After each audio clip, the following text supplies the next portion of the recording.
기원전 3세기 중국을 통일한 진시황은 불로초를 찾고자 혈안이 되어 있었습니다.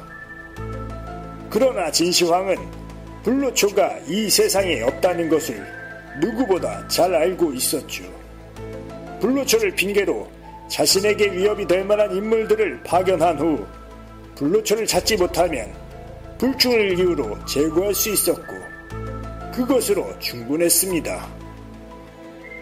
그런데 예외의 인물이 있었죠. 그것은 바로 불로초를 찾아 삼방상 중 하나인 제주에 도착한 서복이었습니다.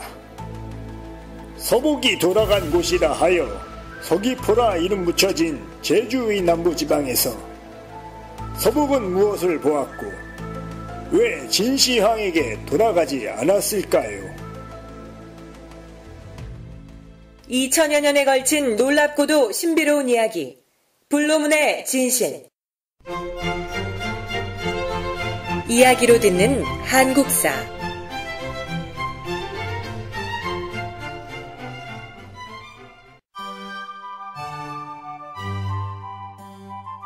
후기 신라의 변화.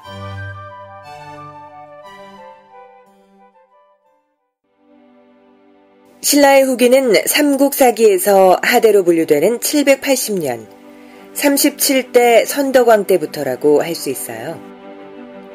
신라의 중흥기라고 할 수 있는 중기의 후반부부터 신라에는 많은 변화가 찾아오고 있었는데요.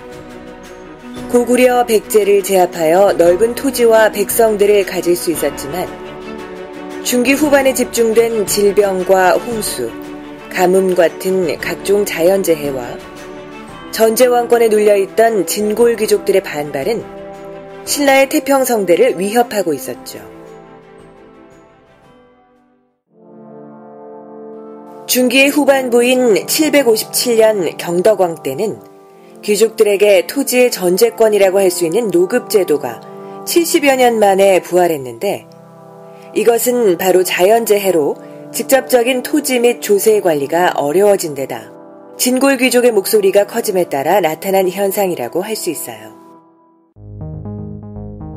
관리의 필요성을 느낀 신라에서는 3년마다 한 번씩 촌락의 토지와 인구, 특산물 등을 조사해서 민정문서라는 것을 만들었는데 이것을 토대로 조세와 공물을 거두고 군역과 요역을 부과할 수 있었지. 조세는 생산량의 10분의 1을 거두었고 16세에서 60세까지의 남자들에게는 군역과 요역의 의무가 주어졌단다. 공물로는 삼배나 명주, 과일 등을 거두기도 했다는구나. 후기 신라의 경주에는 100만 명에 가까운 인구가 밀집하고 있었어요. 전기부터 존재하던 시장인 동시만으로는 수요와 공급을 충당할 수 없게 되자 서시와 남시라는 새로운 시장도 생겨나게 되었죠. 자연재해가 많긴 했지만 늘어난 인구와 생산량으로 신라 내부의 상거래는 활성화되었고 귀족들도 호화 생활을 누릴 수 있었어요. 후기 신라의 수도에는 17만 호가 넘는 집이 있었고 금입택이라 하여 금이 넘쳐난다는 대저택도 35채나 있었다고 하는구나. 이 금입택의 주인들은 진골 귀족들이었는데 그만큼 진골 귀족들의 권세가 다시 살아났고 호화로운 생활도 가능했다는 것을 보여주는 것이란다.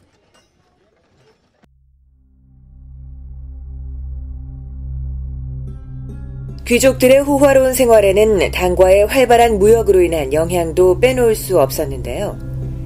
후기 신라는 당과의 관계가 보다 긴밀해지게 되었는데 공적인 무역뿐 아니라 사적인 무역과 왕래도 빈번하게 되었죠. 귀족들은 당과 당을 통해 수입되는 아라비아의 비단, 유리공예품, 양탄자, 귀금속, 향료 등으로 치장을 하고 각 나라의 풍습을 따라하며 옷을 입는 유행이 생기기도 했었죠.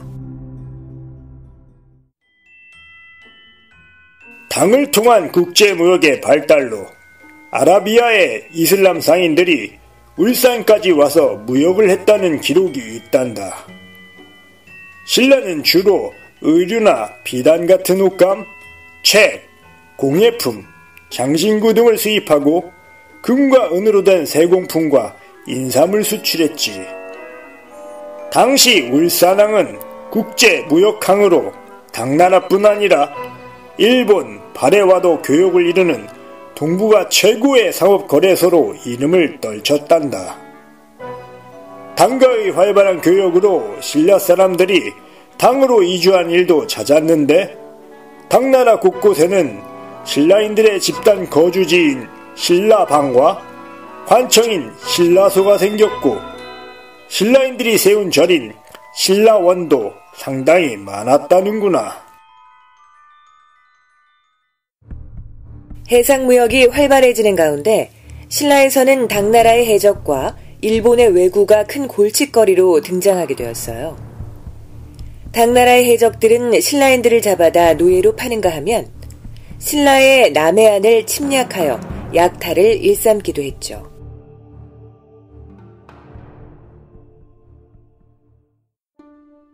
이때 등장한 것이 해상왕이라고 불리는 장보고였단다.